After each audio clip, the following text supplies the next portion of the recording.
أعمالنا من يهده الله فلا مضل له ومن يضلله فلا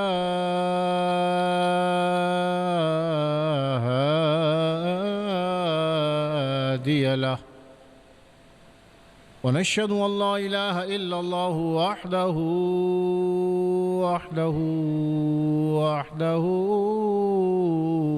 لا شريك له ونشهد أن سيدنا وشفيعنا ونبينا ومولانا محمد صلی اللہ تعالی علیہ وسلم صاحب الوجه الأنور وجبين الأزهر صلاة وسلاما عليك يا سيدي يا مرشدي يا جدي يا رسول الله. قال الله عز وجل في القرآن المجيد فرقان الحميد محترما وآمرا إن الله وملائكته يصلون على النبي يا أيها الذين آمنوا صلوا عليه وسلموا تسليما. اللهم صل على النبي الأمي وآله وصحبه أجمعين وبارك وسلم عليك صلاة وسلاما عليك يا سيدي يا رسول الله. سبحان ربك رب العزة عما يصفون وسلام على المرسلين والحمد لله رب العالمين. أما بعد فأعوذ بالله من الشيطان الرجيم بسم الله الرحمن الرحيم. حمد الصلاة کے بعد معزز سامعین، حاضرین مسجد، واجب الاحترام بزرگ، میرے دوست احباب، پیارے بچوں، السلام علیکم ورحمۃ اللہ وبرکاتہ. رب العالمین جل جلالہ عمان ولہ کا احسان عظیم ہے اور سرور کونین حضور پر نور سید العالمین محمد الرسول اللہ صلی اللہ تعالی علیہ وآلہ وسلم کا وسیلہ جلیلہ ہے کہ جمعۃ المبارک کے اس بابرکت دن ہمارا آپ اللہ تبارک و تعالیٰ کی بارگاہ میں سر بسجود ہونے کے لیے حاضر ہوئے ہیں. اللہ جل مجدہ سے دعا ہے کہ مجھ گناہگار سیاکار خطاکار کی اور آپ تمام حضرات کی اس حاضری کو وہ اپنی بارگاہ میں شرف قبولیت عطا فرمائے. اور یہ کہ مختصراً جو کچھ کہا جائے سنا جائے صحیح طور پر سمجھنے اور اس پر عمل پیرا ہونے کی توفیق مرحمت فرمائے اور اس حاضری کو ہم سب کے لیے کفارہ سیئات بنائے. قرآن مجید فرقان حمید میں حضرت ابراہیم علیہ السلام جن کا لقب خلیل اللہ یعنی اللہ کا دوست، یہ قرآن مجید فرقان حمید کی تقریباً 25 صورتوں میں آپ کا ذکر آیا. حضرت ابراہیم علیہ السلام اور 69 مقامات پر 69 دفعہ قرآن مجید فرقان حمید میں مختلف آیات میں اور صورتوں میں ابراہیم خلیل اللہ علیہ السلام کا ذکر آیا. سورہ بقرہ میں، سورہ آل عمران میں، سورہ نساء، سورہ الانعام، سورہ توبہ، سورہ ہود، سورہ یوسف، سورہ ابراہیم، سورہ حجر اور دیگر قرآن مجید فرقان حمید کی صورتوں میں ذکر آیا۔ حضرت ابراہیم علیہ السلام کا تعلق بنیادی طور پر 3 مذاہب کے ماننے والوں سے ہے۔ حضرت ابراہیم علیہ السلام کا تعلق یہودیت سے بھی ہے، یہودی بھی حضرت ابراہیم کو اللہ کا نبی مانتے ہیں۔ اسی طرح عیسائیوں کی کتاب انجیل میں بھی حضرت ابراہیم علیہ السلام کا ذکر آیا، اور قرآن مجید فرقان حمید میں میں نے آپ کے سامنے آپ کے گوش گزار کیا کہ 25 صورتوں میں تقریباً 69 دفعہ 69 بار حضرت ابراہیم علیہ السلام کا ذکر قرآن مجید فرقان حمید میں ہوا۔ یعنی مسلمان وہ بھی حضرت ابراہیم خلیل اللہ کو اللہ کا نبی مانتے ہیں، اور 1,24,000 انبیاء کرام میں سے کسی ایک نبی پر بھی مسلمانوں کا ایمان اس حوالے سے آپ کہہ لیں کہ خراب نہیں ہے۔ کسی ایک نبی کے حوالے سے بھی مسلمان اگر اپنا عقیدہ خراب رکھے تو دائرہ اسلام سے وہ خارج ہو جاتا ہے۔ حضرت ابراہیم علیہ السلام کی تاریخ کو قرآن مجید فرقان حمید میں بیان کیا، بائبل میں بھی ہے اور تورات میں بھی، اور تاریخ کی جتنی مذہب کی بڑی کتابیں ہیں ان میں حضرت ابراہیم علیہ السلام کی تاریخ کو بیان کیا گیا۔ اب حضرت ابراہیم علیہ السلام کا تعلق چونکہ میں نے آپ کو بتایا 3 بڑے مذاہب سے، اور تینوں مذاہب حضرت ابراہیم علیہ السلام کو مانتے ہیں، ایمان رکھتے ہیں، لیکن ظاہر سی بات ہے کہ مستند باتیں جو قرآن مجید فرقان حمید میں بیان ہوئی ہیں اور تاریخ کی وہ کتابیں جو حضرت ابراہیم علیہ السلام کی تاریخ کو بیان کرتی ہیں اور قرآن و حدیث سے ان کی تصدیق ہوتی ہے، ہم ان کو صحیح مانتے ہیں۔ حضرت ابراہیم علیہ السلام کی پیدائش بابل کے قریب ہوئی، اور یہ عراق کا علاقہ تھا جو بعد میں میسوپوٹیمین سویلائزیشن اور سمیرین سویلائزیشن، سمیری تہذیب اور بابل کی تہذیب میسوپوٹیمیا، تاریخی حوالے سے یہ جگہ عراق بنتی ہے جہاں پہ آپ کی جائے پیدائش ہوئی، یہیں پہ آپ پلے بڑھے، اور قرآن مجید فرقان حمید نے حضرت ابراہیم علیہ السلام کے ابتدائی ایام سن بلوغت سے لے کر ہجرت تک کے جو بیان کیے وہ اسی علاقے میسوپوٹیمین سویلائزیشن اور بابل اور عراق کا علاقہ یہ مینشن کیا ہے۔ اور قرآن مجید فرقان حمید میں جس طرح میں نے آپ کو بتایا کہ مختلف مقامات پر حضرت ابراہیم علیہ السلام کا ذکر آیا ہے، اور حضرت ابراہیم علیہ السلام کے بارے میں قرآن مجید فرقان حمید میں یہ ارشاد ہوتا ہے۔ سورہ الانبیاء کی طویل صورتیں ہیں، میں چند ایک ابتدا کی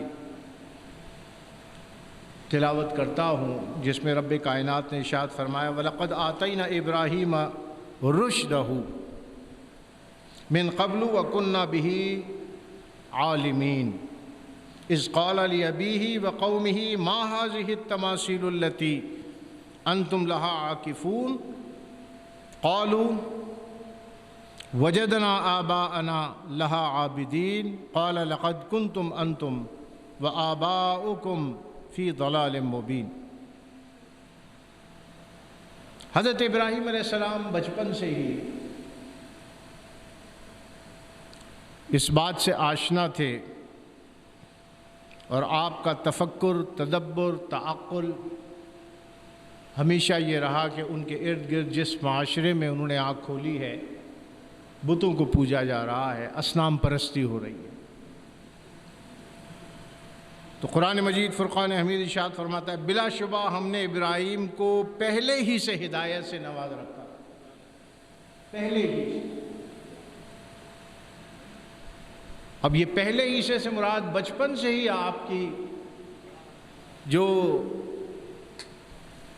اللہ کے رحمت کے سائے میں اللہ کا نبی پلتا اور بڑھتا ہے، وہ اللہ کی حفاظت میں رہتا ہے۔ تو پہلے ہی سے مراد بچپن ہی سے حضرت ابراہیم علیہ السلام اس درجہ باشعور تھے کہ اصنام پرستی کو، بت پرستی کو اور بت گری کو آپ شرک سمجھتے تھے۔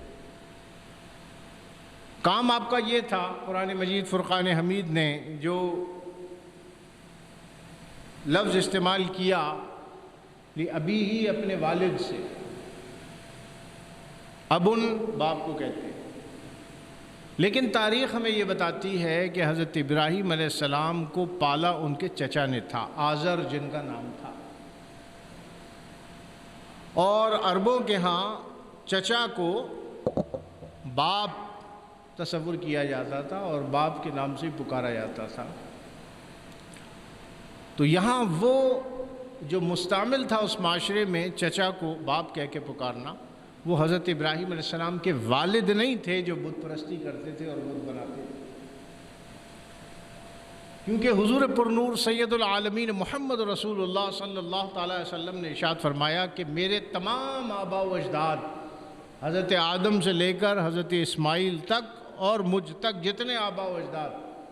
جو سلسلہ نسب سرکار دو عالم نور مجسم صلی اللہ علیہ وسلم نے بیان فرمایا اس میں کوئی ایک بھی مشرک نہ تھا۔ اللہ نے مجھے جو نسب عطا فرمایا اس میں تمام کے تمام موحدین تھے اور اللہ پر ایمان رکھتے تھے۔ لہذا قرآن کا کہنا کہ حضرت ابراہیم علیہ السلام نے اپنے باپ سے کہا کہ یہ تم بت پرستی کیوں کرتے ہو اور بتوں کو کیوں بناتے ہو، کیوں انہیں پوچھتے ہو، تو ترجمہ تھوڑا سا پڑھ دوں میں ان آیات کا جو تلاوت کی۔ بلا شبہ ہم نے ابراہیم کو پہلے ہی سے ہدایت سے نواز رکھا تھا، یعنی بچپن ہی سے، اور ہم اسے خوب جانتے تھے۔ جب اس نے اپنے باپ اور اپنی قوم سے پوچھا، لفظ کیا آیا لِأَبِيهِ، جب اس نے اپنے باپ اور اپنی قوم سے پوچھا ان بتوں اور مجسموں میں کیا خوبی ہے جو تم ان کے سامنے جھکتے ہو، وہ کہنے لگے ہم نے اپنے آبا و اجداد کو ان کی پوجا کرتے پایا۔ اب یہ جو لفظ آیا اپنے باپ سے، تو اس کی پہلے میں نے توضیح کی کہ پہلے تو یہ کہ بچپن ہی سے کام یہ تھا کہ آپ کے چچا، یہ باپ نہیں تھے حضرت ابراہیم علیہ السلام کے، حضرت ابراہیم علیہ السلام کے والد موحد تھے۔ پالا چونکہ چچا نے تھا اور عربوں میں رواج تھا کہ چچا کو ابن کہتے تھے، ابھی اے میرے والد، والد کی جگہ ہوتا ہے چچا۔ لہذا چونکہ پرورش آپ کے چچا نے کی تھی تو قرآن نے مراد یہاں پہ چچا ہی لی ہے، لیکن لفظ استعمال ابھی ہی اپنے والد سے یہ کہا، اپنے باپ سے اور اپنی قوم سے پوچھا ان میں کیا خوبی ہے جو تم ان کی پوجا کرتے ہو۔ تو بچپن میں کام یہ تھا کہ بتوں کو بنا کر حضرت ابراہیم علیہ السلام کو دیا جاتا تھا، آپ چھوٹے تھے اور آپ ان بتوں کو لے جا کے بازار میں دیتے، یا پھر یہ بنا کے دھوپ میں رکھوانے کے لیے حضرت ابراہیم علیہ السلام کو دے دیے جاتے کہ ان کو دھوپ میں لے جا کے رکھ دو۔ مٹی سے بنائے جاتے تھے یا پتھر کو تراش کے، تو مٹی سے زیادہ بنتے تھے، لیپی ہوئی مٹی سے۔ تو حضرت ابراہیم علیہ السلام کو یہ بت دیے جاتے دھوپ میں سکھانے کے لیے، لے جانے کے لیے، یا بازار میں دینے کے لیے، یا جب سوکھ جاتے تو ان کے جو عبادت گاہیں تھیں وہاں پہ کہا جاتا کہ لے جا کے رکھ دو۔ تو بچپن میں بھی حضرت ابراہیم علیہ السلام کبھی اس بت کو رکھ کے اس کے اوپر مٹی ڈالتے اور کبھی اس کو پانی میں ڈال دیتے تو وہ گھل جاتا اور خراب ہو جاتا۔ تو اکثر و بیشتر جو لوگ تھے، بڑے بزرگ تھے، وہ حضرت ابراہیم علیہ السلام کو ایک عام بچے کی طرح سمجھتے کہ کوئی شرارت کر رہے ہیں، کہتے تمہیں خبر نہیں کہ ہمارے خدا ہیں، تم ان کے ساتھ کیا کھیل کرتے ہو؟ تو آپ مسکرا دیتے اور فرماتے یہ تمہارا خدا ہے؟ اسے تو تم نے اپنے ہاتھوں سے بنایا ہے، نہ کہ اس نے تمہیں پیدا کیا، اس نے تمہیں بنایا۔ تو پہلے ہی سے جو اللہ فرما رہا ہے کہ ہم نے انہیں ہدایت دے رکھی تھی، اور اللہ جانتا تھا خوب سے، مراد یہی ہے کہ بچپن ہی سے آپ کی اٹھان اور آپ کی پرورش ایک طریقے سے آپ کے چچا نے کی تھی بشری تقاضوں کے مطابق، لیکن ایک تربیت رب کر رہا ہوتا ہے بندے کی۔ ایک عام انسان کے لیے الہام کی صورت میں اللہ تبارک و تعالیٰ اس کے دل میں اچھی باتوں کو ڈال رہا ہوتا ہے اور بری باتوں سے بیزاری کو ڈال رہا ہوتا ہے۔ تو پھر انبیاء کرام کا کیا ہی کہنا کہ اللہ تبارک و تعالیٰ کی نگاہ خاص میں انبیاء کرام ہوتے ہیں، کیونکہ آگے ان سے بہت بڑا کام بھی لینا ہے اور انہوں نے اعلان نبوت بھی کرنا ہے۔ تو جب حضرت ابراہیم علیہ السلام نے پوچھا کہ بھائی کیوں پوچھتے ہو، جیسے جیسے آپ کی عمر بڑھتی چلی گئی ویسے ویسے آپ کے عقائد اور نظریات کی تبلیغ میں اضافہ ہوتا چلا گیا۔ یعنی یہ کہ پہلی دیکھیں حضور اکرم صلی اللہ تعالیٰ علیہ وسلم کے بعد اگر کسی کی سیرت کو، کسی کی ذات کو قرآن نے اسوہ حسنہ اگر کہا ہے تو وہ ابراہیم علیہ السلام کی سیرت مبارکہ ہے، اور کسی نبی کی سیرت مبارکہ کو رب کائنات نے اسوہ حسنہ نہیں فرمایا، صرف اللہ کے حبیب احمد مجتبی محمد مصطفیٰ صلی اللہ علیہ وسلم کی ذات والا صفات کے لیے یہ الفاظ استعمال ہوئے، لقد کان لکم فی رسول اللہ اسوۃ حسنہ، اور دوسرے الفاظ اگر استعمال ہوئے یہ تو حضرت ابراہیم علیہ السلام کی ذات والا صفات کے لیے قرآن نے یہ الفاظ استعمال کیے کہ ان کی سیرت تمہارے لیے اسوہ حسنہ ہے۔ لہٰذا یقیناً آپ کی سیرت میں ایسی چیزیں تھیں، ایسے گوشے تھے جس کی وجہ سے رب نے آپ کو یہ لقب عطا فرمایا قرآن مجید فرقان حمید میں، اور تمام قارئین قرآن قیامت تک کے لیے اللہ تبارک و تعالیٰ نے حضرت ابراہیم کی سیرت مطہرہ کو اور حضور پر نور سید العالمین محمد رسول اللہ صلی اللہ علیہ وسلم کی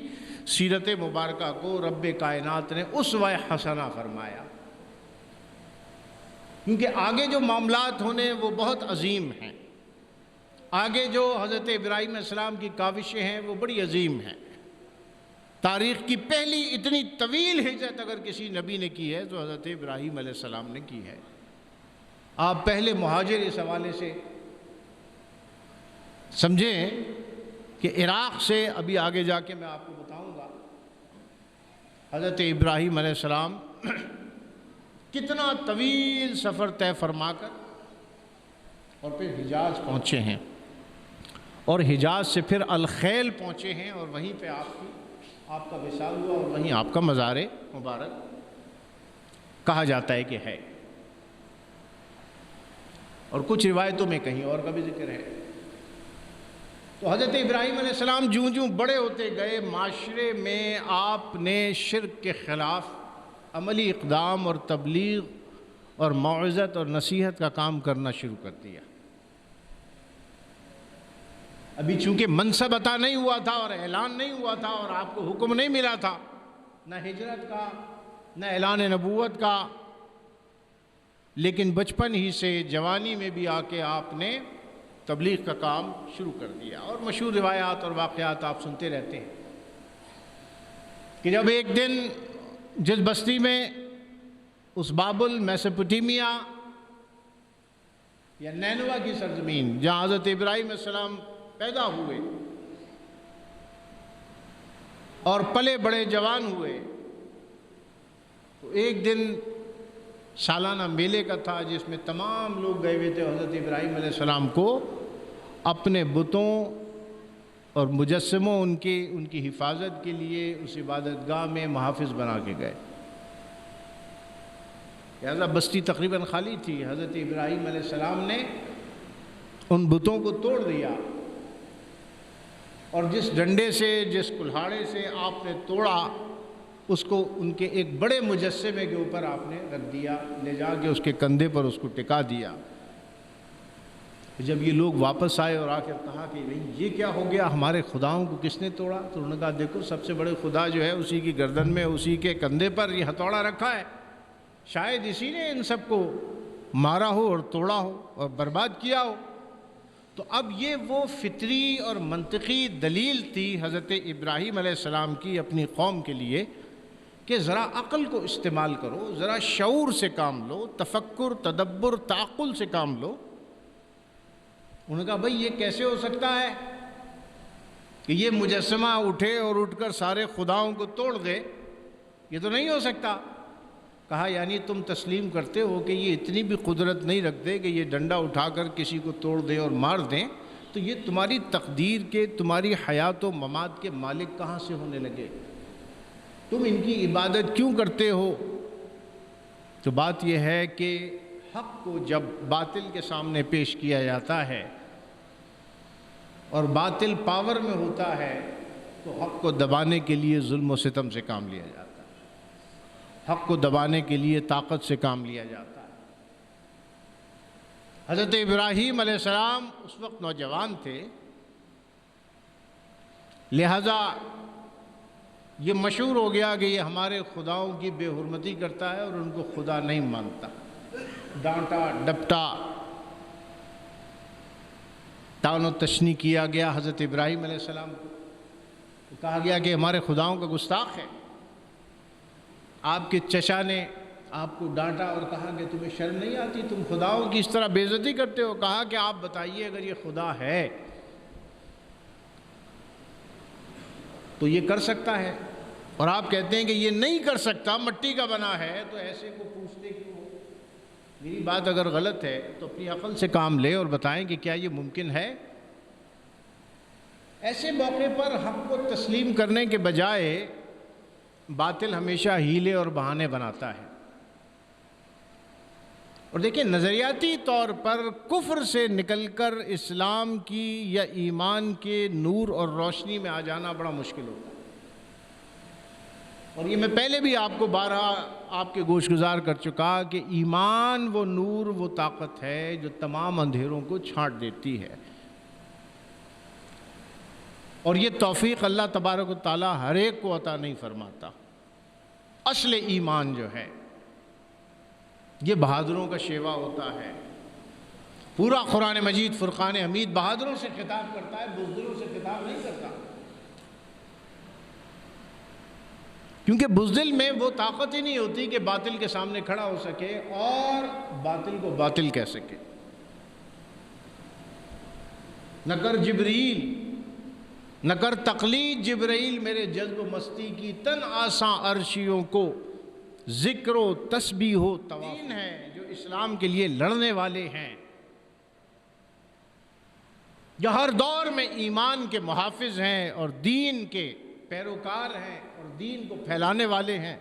ان کو تو بڑی بڑی قربانیاں دینی پڑتی ہیں۔ نہ کر تقلید جبرائیل میرے جذب و مستی کی، کہ فرشتے بھی، اقبال کہتے ہیں کہ مومن کی مجاہدانہ اور جو اس کی شجاعت سے بھرپور کاوشیں اور سعی ہے، فرشتوں کو بھی یہ طاقت اللہ نے نہیں عطا فرمائی۔ نہ کر تقلید جبرائیل میرے جذب و مستی کی،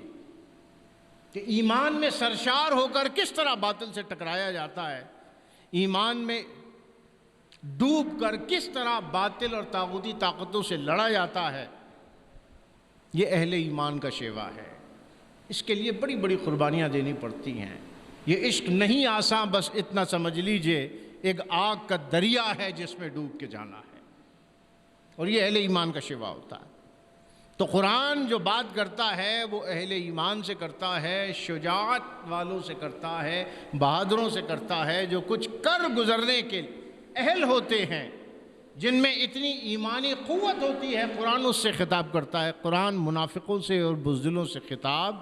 نہیں کرتا۔ بار بار قرآن مجید فرقان حمید کے متعدد مقامات پر رب کائنات نے فرمایا کہ ابھی تو ہم نے ان ایمان والوں کو پرکھا ہی نہیں ہے، ابھی تو میدان جنگ میں اتریں گے تو پتہ چلے گا کہ ان کا ایمان کیا ہے، ابھی تو یہ طاغوت کے خلاف جب لڑنے کے لیے نکلیں گے تو پتہ چلے گا کہ ان میں جرت کتنی ہے، بہادری کتنی ہے۔ کون ہیں جو دنیا کو ترجیح دیتے ہیں، کون ہیں جو اللہ اور اس کے رسول کی رضا کو ترجیح دیتے ہیں اور اس میں اپنی جان و مال کا نذرانہ پیش کرتے ہیں۔ اور دیکھیں کہ صحابہ کرام نے اپنی جان کا، اپنے مال کا، ہر چیز قربان کر دی اللہ کے نبی کے آگے، اللہ کے آگے، اسلام کے لیے۔ اسلام کے شجر کی آبیاری انہوں نے اپنے خون سے کی ہے۔ تو بتائیے، قرآن میں پھر ان کی فضیلتوں کا بیان بھی ہے، حدیث مبارکہ میں ان کی فضیلتوں کا بیان بھی ہے، اور ہر دور میں اٹھنے والے ایسے مجاہدین اسلام جو نظریاتی سرحدوں پر اور جغرافیائی سرحدوں پر اسلام اور دین کی، کیونکہ سب سے پہلی سرحد نظریاتی سرحد ہے، اور ابراہیم علیہ السلام نے سب سے پہلے اپنے معاشرے میں نظریاتی جنگ لڑی ہے۔ پھر دیکھیں نا، ایک تو یہ ہوتا ہے کہ آپ معاشرے میں ایسے رہیں، وہ انگریزی کی ایک کہاوت ہے، behave like Romans while you are in the Rome، جیسا دیس ویسا بھیس، کہ جیسا معاشرے میں چل رہا ہے آپ بھی ویسے کرتے رہیں، آپ کو بھی بڑی عزت مل جائے گی، آپ کی بھی ہر جگہ تعریف ہوگی، آپ بھی خوب پیسہ کمائیں گے، مال کمائیں گے، دولت کمائیں گے۔ اور ایک طریقہ یہ ہوتا ہے کہ تم باد مخالف جو ہے اس سمت میں چلنا،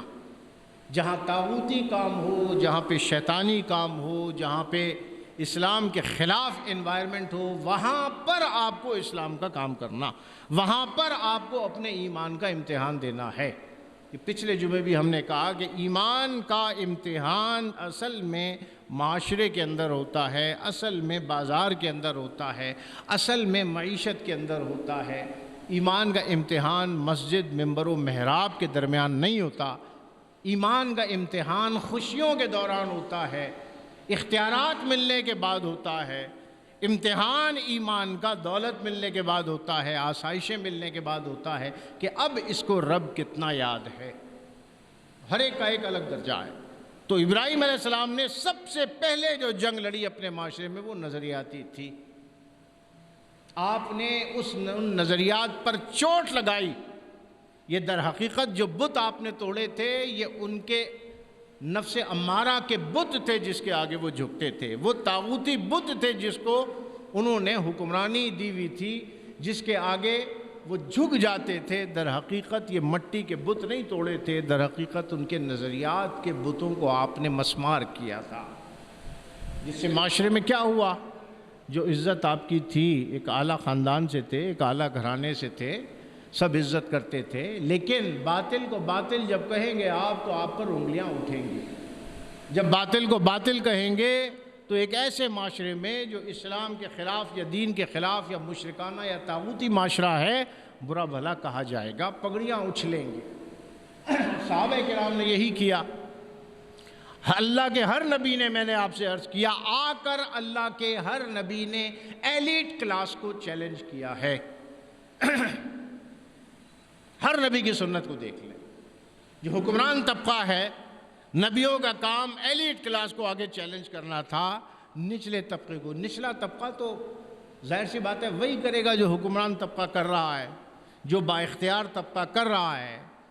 جو طاقت کا سرچشمہ بن کے بیٹھا ہے۔ ہر نبی نے آ کے آنکھوں میں آنکھیں ڈال کر ظالم اور جابر بادشاہ سے بات کی اور اس کے سامنے دین اسلام کو پیش کیا۔ یہ سب سے بڑا جہاد ہوتا ہے، جس سے حضرت امام حسین رضی اللہ عنہ کہ آگے انہوں نے طاغوتی طاقتوں کے خلاف اور یزیدی قوتوں کے خلاف سفارہ ہو گئے۔ آپ چاہتے تو ممبر و محراب سنبھالتے، آپ چاہتے تو مرید کرتے۔ تو ہر دور میں نبی کا کام کیا ہوتا ہے؟ ہر دور میں نبی کا کام ہوتا ہے آ کر اس ایلیٹ کلاس جو ہے، جو اعلیٰ طبقہ ہے، جس کو ہم اشرافیہ کہتے ہیں، حالانکہ وہ اشرافیہ نہیں بلکہ بدماشیہ ہوتی ہے۔ اشراف تو شرف کی جمع ہے نا، تو ہمارے یہاں بہرحال اشرافیہ کہا جاتا ہے اس کو عرف عام میں۔ ہر نبی نے آگے اس اشرافیہ کلاس کے خلاف ہمیشہ جہاد کیا اور ان کی آنکھوں میں آنکھیں ڈال کر سب سے پہلے ان کے باطل اور شیطانی نظریات کے بتوں کو توڑنے کی کوشش کی۔ نظریہ بدلے گا تو آپ کا عمل بدلے گا۔ نظریہ جتنا متحرک ہوگا اتنا زیادہ عمل آپ کا پر اثر ہوگا۔ اور آخری جمعہ ہم نے بات یہیں پہ ختم کی تھی، ہماری بات یہیں پہ ختم ہوئی کہ کچھ حملے انسان کے جسم پر ہوتے ہیں اور کچھ حملے انسان کے نظریات پر ہوتے ہیں۔ جسم پر حملہ ایک جسم کو ختم کرتا ہے، لیکن نظریات پر حملہ ایک نسل کو ختم کر دیتا ہے۔ باپ کا عقیدہ اگر خراب ہو جائے، ماں کا عقیدہ اگر خراب ہو جائے تو پوری نسل کا عقیدہ خراب ہو جاتا ہے۔ ماں باپ اگر بگڑ جائیں، دین سے دور ہو جائیں تو پوری نسلیں دین سے دور ہو جاتی ہیں۔ تو ابراہیم علیہ السلام نے بھی آ کر سب سے پہلے اس مقتدر طبقے کے نظریاتی بتوں کے خلاف جہاد کیا، اور نظریاتی جہاد کیا کہ اگر نظریہ بچا لیا گیا تو نسل کو بچا لیا جائے گا۔ کیا ہوا اس کا نتیجہ؟ اس کا نتیجہ یہ ہوا کہ حضرت ابراہیم علیہ السلام کے خلاف مخالفتیں بڑھتی چلی گئیں اور پھر بات بادشاہ تک پہنچ گئی۔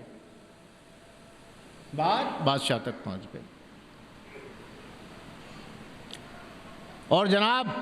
وقت کے نمرود نے جب ایکشن لیا تو حضرت ابراہیم علیہ السلام سے پہلے توبہ کرنے کو کہا کہ آپ توبہ کریں، آپ کی جان بخش دی جائے گی اگر آپ اپنے نظریات سے، اپنے عقائد سے توبہ کر لیں گے اور معاشرے میں ہمارے گمراہی کو پھیلانے سے رک جائیں گے۔ یعنی باطل ہمیشہ حق کے پھیلنے کو گمراہی کہے گا، وہ ہمیشہ کہے گا کہ یہ غلط باتیں ہو رہی ہیں۔ ایسے لوگوں کو معاشرے میں ہمیشہ ٹارگٹ کیا جاتا ہے جو حق کی بات کرتے ہیں۔ تو لہٰذا حضرت ابراہیم علیہ السلام پر مخالفتیں بڑھتی چلی گئیں۔ آپ سے تقاضا اور ڈیمانڈ یہ کی گئی کہ اگر آپ چاہتے ہیں کہ آپ کی جان کو بخش دیا جائے تو معافی مانگ لیں۔ دین اسلام کی تبلیغ کو، جو دین حنفی ہے جس کو آپ کہتے ہیں، اس کی تبلیغ کو روک دیجئے اور سکون سے یہاں پہ رہیے۔ حضرت ابراہیم علیہ السلام نے انکار کیا۔ نظریہ ضرورت کے تحت آپ نے یہ نہیں کہا کہ چلو فی الحال رک جاتے ہیں، خاموش ہو جاتے ہیں، وقت دیکھیں گے، لوگوں کو تیار کریں گے، اس کے بعد پھر کچھ کریں گے، ابھی تو جان کا معاملہ ہے، جان کو بچا لیا جائے۔ نبیوں کا یہ شیوا نہیں ہوتا۔ ایک نبی میں اور ایک عام لیڈر میں یہی فرق ہوتا ہے کہ نبی کبھی حق کے اوپر کمپرومائز نہیں کرتا۔ میرا جملہ غور سے سنیے گا،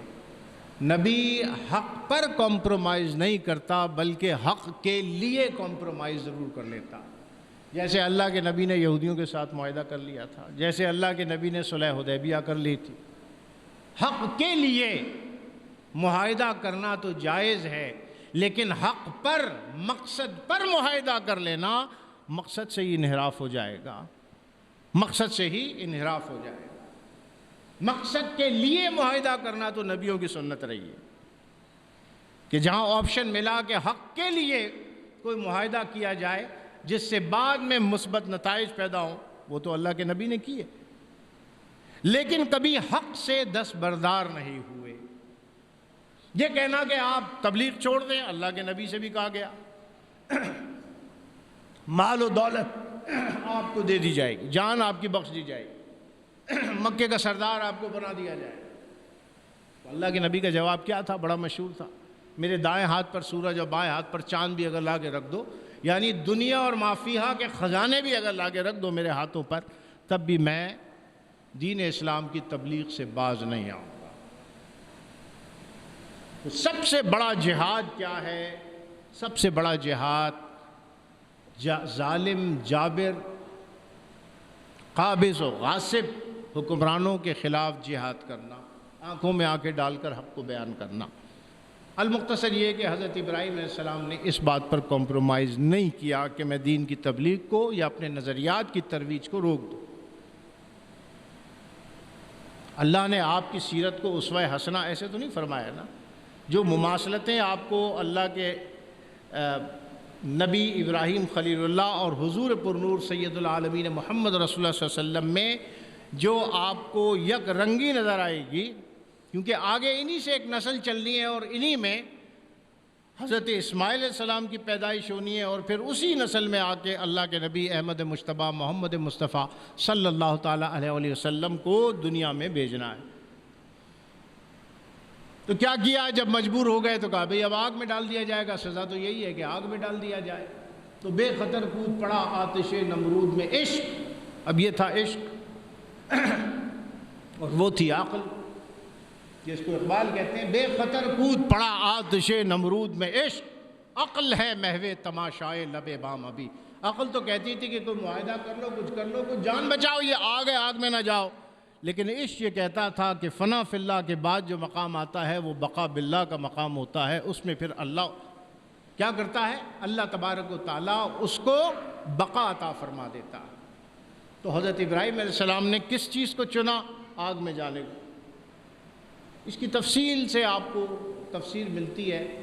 اور اس میں بہت ساری تفاسیر کے بہت سارے نکات ہیں، لیکن میں نے جو یہ موضوع شروع کیا ہے یہ انشاءاللہ کوشش تو ہم کریں گے کہ اس کو تسلسل کے ساتھ محرم میں جا کے ختم ہوگا، محرم میں جا کے ختم ہوگا۔ یہ جا کے جو ملتا ہے وہ در حقیقت وہ فلسفہ شہادت امام حسین سے جا کے ملتا ہے یہ معاملہ۔ تو حضرت ابراہیم علیہ السلام نے آگ میں جانا پسند کیا، آگ میں جانا پسند کیا، اور اقبال کہتے ہیں ہو اگر آج بھی ابراہیم سا ایمان پیدا، ابراہیم علیہ السلام جیسا ایمان اگر تم آج بھی پیدا کر لو،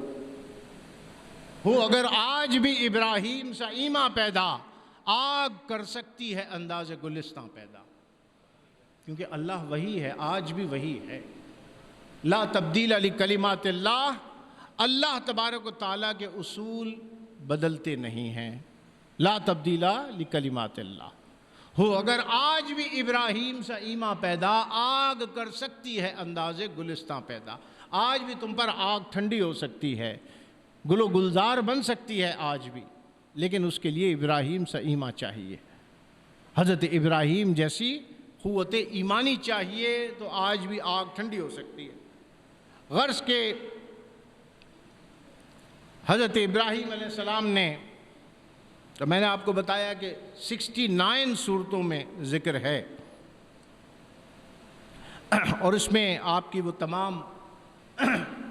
کنورسیشن جو آپ نے اپنے چچا آزر کے ساتھ کی، کیونکہ ان کا بھی ایک معاشرے میں مقتدر مقام تھا اور وہ اشرافیہ میں شامل تھے، اور ان واقعات کا بھی ذکر کہ کس طرح حضرت ابراہیم علیہ السلام کو اللہ تبارک و تعالیٰ نے اس امتحان میں ڈالا، فَأَتَمَّهُنَّ، اور ان تمام آلام اور مصائب کو برداشت کرتے ہوئے حضرت ابراہیم علیہ السلام نے ان کو پورا کیا، اور اللہ تبارک و تعالیٰ نے ان کو مقام عطا فرمایا۔ حضرت ابراہیم علیہ السلام ہجرت فرما گئے، جب دیکھا کہ اب یہاں ایمان کو بچانا اور وہ ذریت جو اللہ تبارک و تعالیٰ مجھے عطا کرے گا، وہ مشن جو میں لے کے چل رہا ہوں، جب اس کا بچنا اس معاشرے میں آپ نے دیکھا کہ اب ناممکن ہے اور یہ معاشرہ سدھرنے والا نہیں ہے، تو ہر مقام پہ آپ قرآن مجید فرقان حمید کا دورہ کریں تو نظر آئے گا کہ ایک وقت ایسا آیا قوموں پر کہ اللہ تبارک و تعالیٰ نے اپنے نبیوں کو یہ ارشاد فرمایا کہ آپ یہاں سے ہجرت کر جائیں، میں جانوں اور یہ قوم جانے،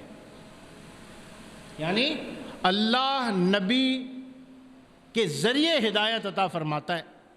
پورا قرآن اس پر شاہد ہے۔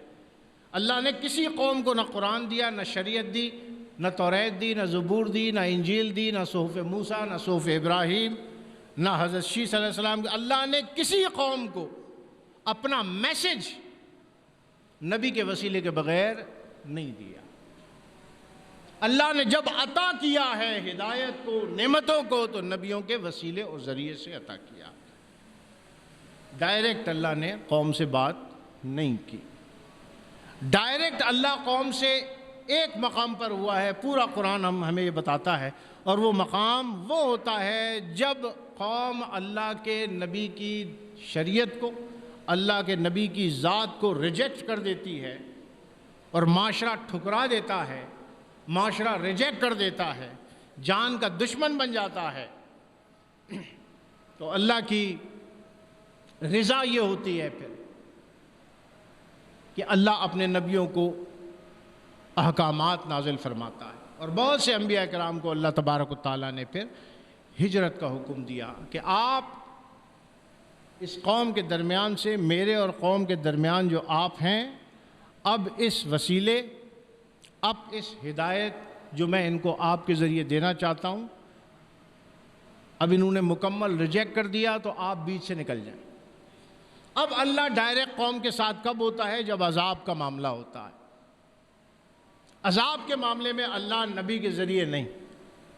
اللہ نبی کو ہٹا دیتا ہے بیچ سے۔ وہ قوم نبی کو بھول جاتی ہے، وہ قوم نبی کو ریجیکٹ کر دیتی ہے، وہ قوم نبی کو ستاتی ہے، ظلم و ستم کرتی ہے، اللہ کا حکم آتا ہے ہجرت کا اگر، تو وہ انبیاء کرام ہجرت کر جاتے۔ تو حضرت ابراہیم علیہ السلام کی قوم نے جب نہ مانا تو آپ نے جان دینے میں تو کوئی آپ نے فضل و گزارش نہیں فرمائی، آگ میں آپ چلے گئے، اللہ کی رضا میں راضی تھے آپ، راضیۃ مرضیہ۔ وہ مقام تھا حضرت ابراہیم علیہ السلام کا کہ اللہ آپ سے راضی تھا، آپ اللہ سے راضی، اس کی مشیت سے بھی راضی تھے اور اس کی رضا میں بھی راضی تھے۔ پھر اللہ نے حکم دیا کہ اب آپ ہجرت کر جائیں۔ حضرت ابراہیم علیہ السلام حضرت سارہ علیہ السلام کے ساتھ ہجرت فرمائی، اور یہ تاریخ کی سب سے بڑی ہجرت ہے۔ کسی نبی نے اتنی طویل ہجرت نہیں فرمائی جو حضرت ابراہیم علیہ السلام نے فرمائی۔ اب اس کے پیچھے کیا مقاصد تھے، اللہ تبارک و تعالیٰ کیا چاہتا تھا، کہاں پہنچانا تھا؟ اب میں آپ کو ایک نقشہ بک میں دکھا سکتا ہوں اگر آپ اس کو دیکھ سکیں۔ میں نے بتایا بابل میں میسوپوٹیمین سویلائزیشن، عراق کا علاقہ اور کہلاتا تھا، اس میں حضرت ابراہیم علیہ السلام کی پیدائش ہوئی، اور یہاں سے حضرت ابراہیم علیہ السلام نے، یہ عراق کو بابل کے بالکل کونے کا علاقہ تھا، اور کا، یہاں سے آپ نے ہجرت فرمائی اور یوں چلتے چلتے پورے بحیرہ عرب کو کراس کر کے آپ فلسطین میں داخل ہوئے، اور قبرص جو تھا، بیت المقدس، اور وہاں سے الخلیل سے ہوتے ہوئے سرکار دو عالم نور مجسم صلی اللہ علیہ وسلم فلسطین سے حجاز تک کا سفر یہ صرف 1500 کلومیٹر، اور 1500 کلومیٹر کا مطلب آپ اندازہ لگا سکتے ہیں کہ کتنا طویل راستہ تھا یہ۔ یعنی میں آپ کو اگر دکھا دوں، یہ کتاب میرے پاس ہے اطلس القرآن، یہاں سے حضرت ابراہیم علیہ السلام نے سفر شروع کیا، پہلے ادھر کے لوگ دیکھ لیں، اور یہاں سے سفر طے کر کے آپ حجاز میں تشریف لائے۔ یعنی آپ اندازہ لگا سکتے ہیں کہ یہ سفر جو تھا آپ کا تاریخ کا کسی بھی نبی کا سب سے طویل سفر تھا۔ یہاں سے شروع ہوا اور یہاں سے دوبارہ الخلیل بیت المقدس کے قریب حضرت ابراہیم علیہ السلام واپس حجاز سے گئے، حضرت اسماعیل علیہ السلام کو جب چھوڑ کے آپ چلے گئے تھے، اور کبھی کبھی ملنے کے لیے آتے تھے۔ اس دوران آپ کے بھتیجے حضرت لوط علیہ السلام آپ کے ساتھ تھے، جو رشتے میں آپ کے بھتیجے تھے۔ حضرت لوط علیہ السلام کی قوم جو تھی وہ آگے جا کر آباد ہوئی، اور حضرت ابراہیم علیہ السلام آگے چل دیے۔ تو جو فرشتے آئے عذاب کے لیے، اور پھر قرآن میں بھی اس کا ذکر آتا ہے، پہلے حضرت ابراہیم علیہ السلام کی بارگاہ میں حاضر ہوئے، کھانا تناول کر رہے تھے، حضرت ابراہیم علیہ السلام مہمانوں کے انتظار میں تھے، مشہور واقعہ۔ اس وقت خبر دی حضرت ابراہیم علیہ السلام کو فرشتوں نے کہ ہم اللہ کی طرف سے بھیجے گئے ہیں، اور لوط علیہ السلام کی قوم پر عذاب نازل کرنے کا وقت آ گیا ہے، اللہ نے حکم کر دیا ہے۔ تو قوم لوط کی بیماری کیا تھی؟ ہومو سیکشویلٹی، ہم جنس پرستی، جس کو آج دنیا میں قانونی شکل دے دی گئی ہے، اور انتہائی افسوس کے ساتھ کہنا پڑتا ہے کہ آپ کے ملک میں بھی یہ قانون بن گیا ہے، ٹرانسجینڈر کے نام سے۔ جو ٹرانسجینڈر ایکٹ ہے وہ منظور ہو گیا ہے۔ اب بتائیے اللہ کا عذاب آئے گا کہ نہیں آئے گا؟ جب اللہ نے ایک قوم کو تباہ کر دیا تو حضرت ابراہیم علیہ السلام، اس وقت آپ کی آنکھوں میں آنسو آئے، تو فرشتوں نے کہا کہ آپ آنسو نہ بہائیں، اللہ کا فیصلہ ہو چکا ہے، اور اب قوم لوط پر عذاب آ کے رہے گا۔ تو یہ بھتیجے تھے آپ کے، جو آپ کے ساتھ اس ہجرت میں شامل تھے۔ تو حضرت ابراہیم علیہ السلام نے یہ ہجرت فرمائی۔ اب بتانے کا مقصد یہ ہے جو نکتہ یہاں سمجھ میں آتا ہے، تمام ہجرت کے فلسفے کو اٹھا کے دیکھ لیں۔ جب اسلام پر عمل کرنا ناممکن ہو جائے، جب دین کو اور ایمان کو بچانا مشکل ہو جائے اور نسلوں کا ایمان خطرے میں نظر آنے لگے، تو اللہ کا حکم ہے کہ وہاں سے ہجرت کر جاؤ۔ یہ ہجرت در حقیقت اللہ کی طرف ہوتی ہے، یہ ہجرت در حقیقت ایمان کو بچانے کے لیے ہوتی ہے۔ بہت سے لوگ معاش کے لیے ہجرت کرتے ہیں، جاب کے لیے ہجرت کرتے ہیں، لیکن قرآن کا فلسفہ یہ ہے کہ جب ایمان کو بچانا اور نسلوں کے ایمان کو بچانا مشکل ہو جائے تو وہاں سے ہجرت لازم ہے، واجب ہے۔ اگر ہجرت نہ کی اور نسلوں کا ایمان ضائع ہو گیا تو اللہ تبارک و تعالیٰ عذاب بھی نازل فرمائے گا اور پکڑ بھی فرمائے گا، دنیا میں بھی عذاب ہوگا اور آخرت میں بھی عذاب ہوگا۔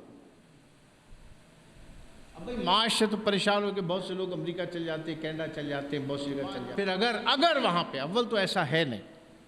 اگر کسی خطہ ارضی میں انسان کو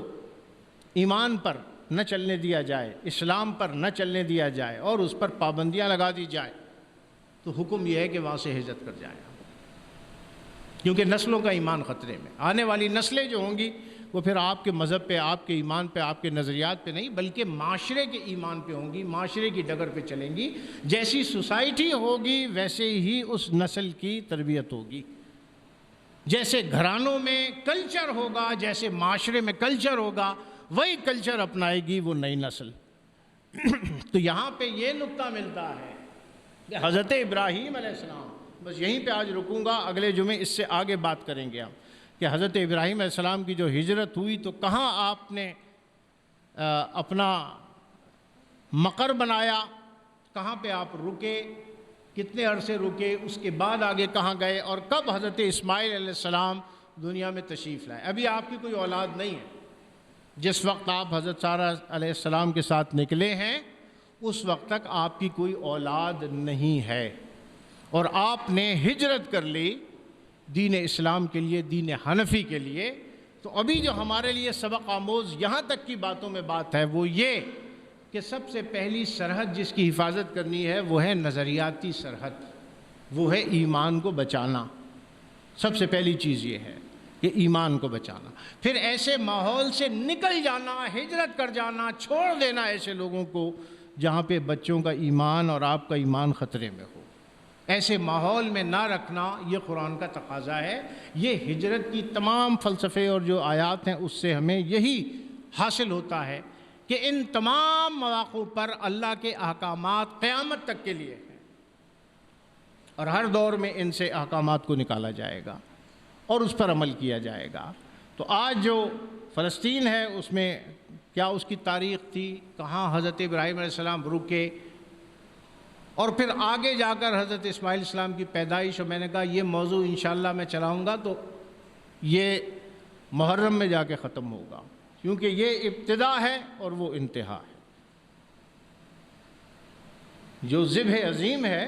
اس کی ابتدا یہ ہے، عجب سادہ و رنگی ہے داستان حرم، ابتدا ہے اس کی اسماعیل، انتہا اس کی حسین۔ تو اس کا جو کلائمیکس جا کے ملتا ہے وہ حضرت امام حسین کی شہادت پہ ملتا ہے۔ تو انشاءاللہ اللہ سے دعا ہے کہ اگلے جمعے ہم بات کو یہیں سے آگے بڑھائیں گے، کچھ تاریخی باتیں ہیں اس کا جاننا ضروری۔ تب جب فلسفہ شہادت حسین پر بات ہوگی نا تو آپ کو یہ سارا جو تاریخ ہے وہ آپ کے ذہن میں ہوگی، پورا پس منظر ذہن میں ہوگا، پھر یہ بات اظہر من الشمس ہو جائے گی۔ جو کچھ کہا گیا سنا گیا، اللہ تبارک و تعالیٰ شرف قبول عطا فرمائے۔